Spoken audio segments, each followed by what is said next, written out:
O castigo de Caim. Na narrativa bíblica, Caim é o arquétipo do primeiro assassino, marcado para sempre após o assassinato de seu irmão Abel, motivado pela sua inveja e pela raiva. Ao ser confrontado por Deus, Caim é punido, porém de uma forma diferente. Ao invés de uma execução ou sofrimento físico, ele recebe uma marca que o protegerá de qualquer assassinato, condenando ele à vida eterna como um errante, sem descanso ou paz. A imortalidade de Caim é paradoxalmente uma forma de punição, pois ele se torna uma figura isolada e amaldiçoada, destinada a vagar eternamente pela terra, sem propósito ou lar. Ele carrega o peso insuportável de seu crime, condenado a testemunhar gerações após gerações, sem jamais encontrar consolo ou absolvição. E essa marca que era para proteger sua vida, torna-se um símbolo de eterna maldição. A ira de Lúcifer contra os imortais.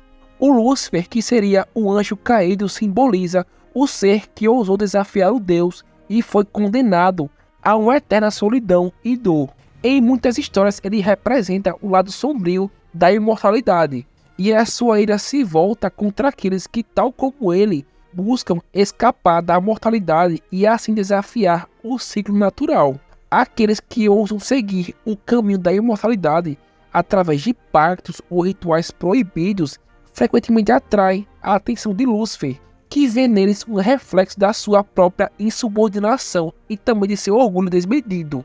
Nas lendas, o Lúcifer aparece a essas pessoas, mostrando a eles visões aterradoras de sofrimento eterno, condenando elas a uma existência de tormento espiritual e também psicológico.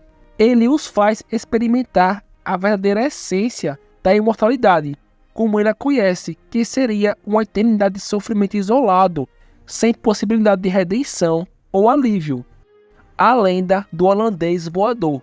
O holandês voador seria um mito marítimo que conta a história de um capitão ousado e teimoso que se condenou a um destino de imortalidade como punição por desafiar a força da natureza.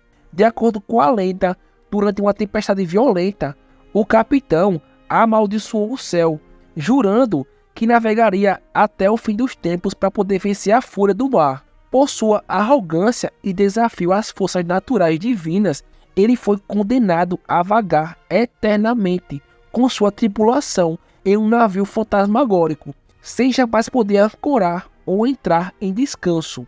E agora ele é visto como um presságio de desastres, e o navio do holandês voador aparece aos marinheiros como uma visão espectral, onde ele e a sua tripulação estão entre a vida e a morte, navegando por mares que nunca chegam ao fim. O castigo eterno de Tântalo. O Tântalo, ele seria um dos filhos de Zeus. Ele era um rei que, apesar de abençoado por ser próximo dos deuses, abusou de sua confiança para se vangloriar e testar o poder divino. Em um ato cruel, ele decidiu desafiar os deuses, acreditando que ele poderia enganá-los e escapar das consequências. Para isso, ele organizou um banquete onde matou seu próprio filho e serviu sua carne aos deuses, tentando assim testar a sua onisciência divina. Horrorizados e enfurecidos com tamanha crueldade, os deuses rapidamente restauraram a vida de Pélope e logo mais revelando a Tântalo o seu castigo. E como punição, o Tântalo foi condenado ao Tártaro, onde vive em sofrimento eterno e permanece imerso até o pescoço em água, mas ao tentar bebê-la, ela se evapora, e acima dele está galhos de árvores com muitos frutos, que porém sempre se afastam quando ele tenta pegá-los. Nessa tortura incessante, o Tântalo ele experimenta continuamente a privação de coisas básicas como fome e sede, sem jamais saciá-las, que seria uma lição amarga sobre traição e arrogância contra os deuses. A maldição dos vampiros. Essa lenda ela atravessa culturas e gerações, e sempre em volta de temas de imortalidade amaldiçoada. Na lenda ocidental, os vampiros são vistos como seres que antes eram humanos, porém, por conta de pactos com forças sombrias ou então atos abomináveis, foram transformados em criaturas noturnas, sedentas de sangue. Eles ficaram imortais, porém com um preço cruel. Eles estão para sempre presos à escuridão, condenados a evitar a luz do sol que pode destruí-los.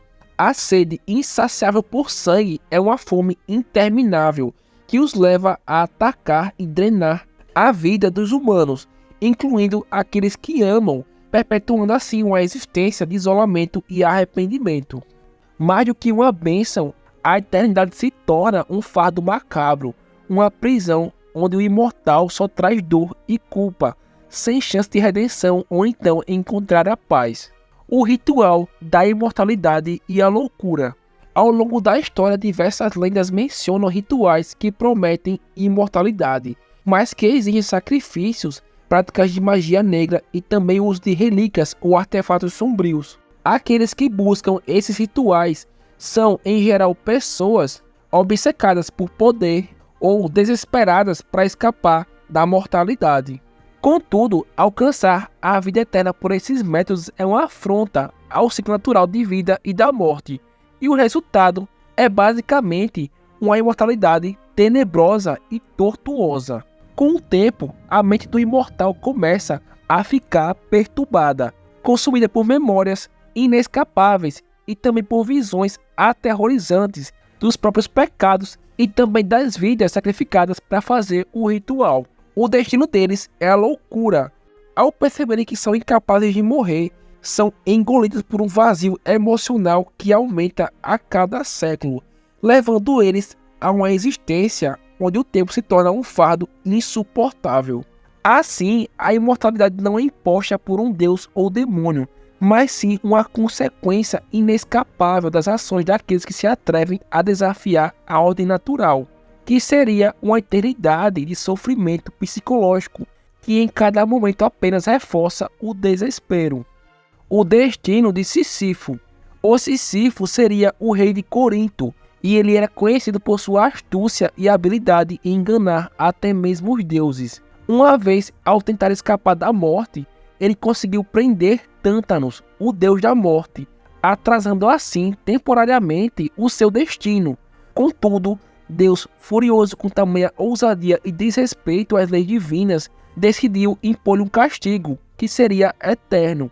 Sísifo foi condenado a empurrar uma enorme pedra até o topo de uma colina. Porém, quando ia até o topo, a pedra rolava de volta até o chão, forçando ele a recomeçar tudo de novo. Essa tarefa infindável simboliza a essência da imortalidade, como uma forma de tortura, onde o trabalho e o esforço não levam a nada, que seria uma existência sem progresso ou sentido. A maldição de Prometeu.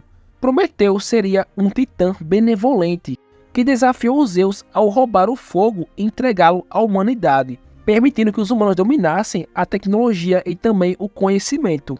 Como punição, Zeus condenou Prometeu a uma tortura perpétua, e ele foi acorrentado a uma montanha onde todos os dias uma águia divina vinha devorar o seu fígado. Durante a noite, o seu órgão se regenerava, apenas para ser devorado novamente na manhã seguinte. Essa maldição de Prometeu é um ciclo de dor física extrema, onde ele nunca tem descanso e o sofrimento recomeça incessantemente. Esse castigo imposto por Zeus simboliza a punição pela rebelião e também tentativa de alterar o equilíbrio divino, porque ele sacrificou-se para dar aos humanos o conhecimento, porém ele paga o preço com o sofrimento eterno, onde a imortalidade é a própria punição, um tormento físico e psicológico, que o aprisiona na mesma dor todos os dias.